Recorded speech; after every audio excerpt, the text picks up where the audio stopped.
నమస్కారం.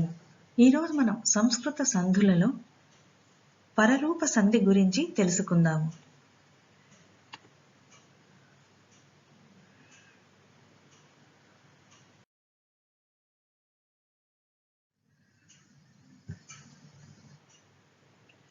అకారమునకు అచ్చులు పరమగునప్పుడు రెండవ పదంలోని మొదటి అచ్చు ఏకాదేశమగును. ఉదాహరణకు సారా ప్లస్ అంగము సారంగము, కుల ప్లస్ అట కులట,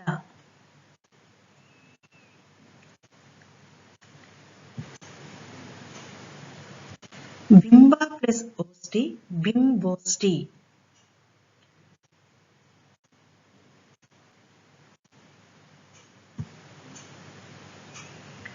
సీమ ప్లస్ అంతము సీమంతము.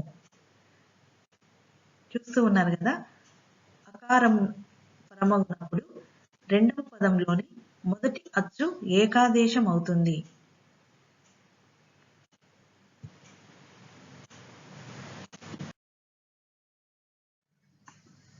Thank you.